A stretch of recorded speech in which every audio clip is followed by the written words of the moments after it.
Good afternoon, YouTube.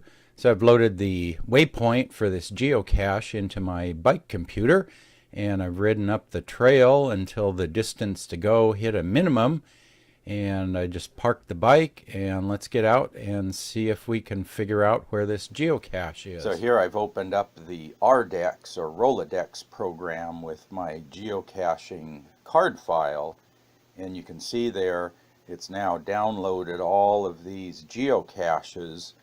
So when I find one on my bike GPS, then I can just scroll down the list here and pick the one that it has the same code number as I have stopped at, and then I can see the description and the hints for that geocache.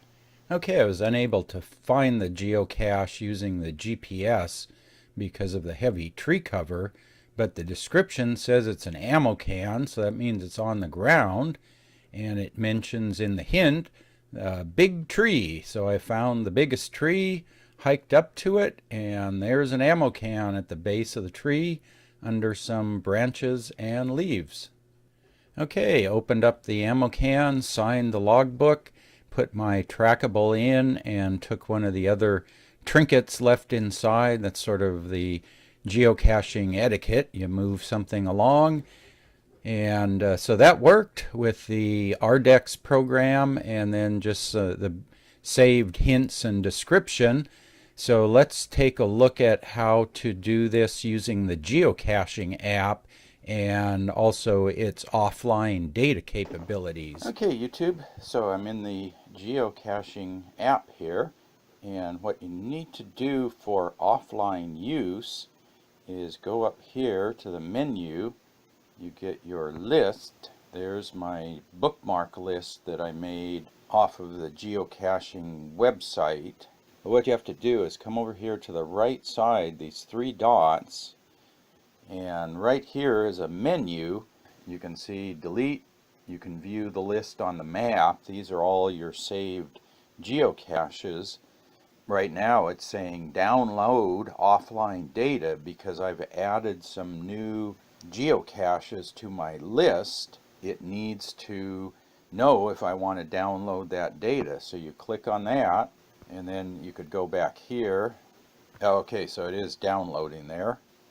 So you need to let this download because that's downloading two things. One is it's downloading all the data for all of these geocaches that are in the list, and then it's also downloading the maps. And this map is listed right here. So these are your four map choices. The bottom three here, the Google Street Map, is your default map, and that's what it looks like. There's no streets in this area, so that map is pretty generic. I mean, there's nothing there. There's no streets. There's also the satellite view, which there's a lot of trees in the area, so that view isn't very good either. And then there's also the terrain view. Now that's a little better, and you can see definitely that these geocaches are in canyons. And then there's a lot of trees around, which makes the satellite reception rather poor. With the Google Maps, you can make those available offline, but you've got to do something else, and I'll show you that in a little bit. But here is the trails map. So it says open source street and trails maps that you can download and use offline. So you have to have those selected, and then you go to the list and download the offline data, and that's what pulls these maps in so that they're available for offline use. So I'm going to try this later today. This is what I see right here at home with a data connection. I'm hoping I will see the same thing when I do not have a data connection. So let me show you the other thing that you can do with Google Maps. So here we are in Google Maps. You want to go to the menu options. So once you click on offline maps, so then you can see your offline maps. And one that I did here, I have my home location with the maps around it loaded, but I also have this other map area. So I place that red marker in the middle of the area where I go up bike riding. I said I want to have those maps available for offline use. And what I'm going to do is I'll just do an update, because they only let you save these for about 30 days, I think. So the other thing I want to try today is, will these offline Google Maps work inside of the geocaching app when you don't have a data connection? But you can see now it says good through November 6th. So that's the things you have to do ahead of time. Okay, YouTube, here we are up in the hills, and I think I've figured out how to get all this working offline. You can see up here, no bars, there's no Wi-Fi, no cellular data, and I have Google Maps running right here. So I'm using the street map. Oh, the satellite map works too, and the terrain maps, and then I also have the trails map, and this shows a lot more detail, shows the trails, the name of the lake, Two Moon Lake, and I came up Peters Creek Trail here,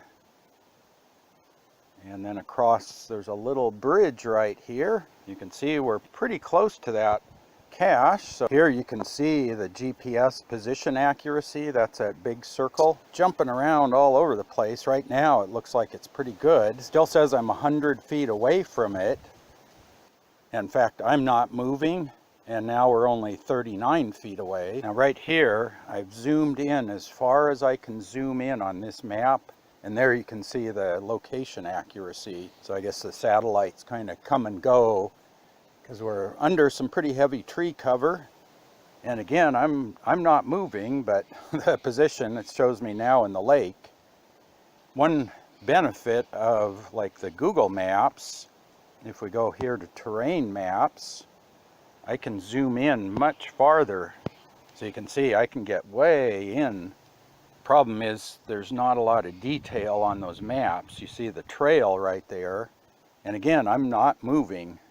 The satellite reception says now I'm 160 feet, 120 feet. There, now you can see the location accuracy there. And again, I'm standing dead still, and yet that's moving all over the place. Let's see if we look in here. So there's a bit of a description. About the only two things that's important here, it says the container is a small ammo box. Cache is not on private property. It is boarded by it. And I think I found the cache here. So let me show you where it is. Blue triangle, that's the current position, and the geocache are pretty much right on top of each other, and you can't zoom in any farther. But if I get off the bike, and I come down here, right there, we found it.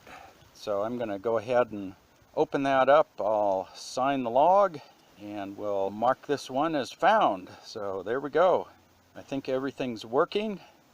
Yeah, and this cache is called Peace of Mind, because here you have the little pond up there. And just on the other side of the pond is a Zen Meditation Center. I think it's called GeoCahces Zen Retreat. I guess Steve Jobs used to come up here to get away from things. Pretty peaceful area, but you can see there's definitely a lot of tree cover, and that really cuts down on the GPS reception. But it's time to head back. I gotta go back across the bridge, and then it's about a 2-hour ride back home from here.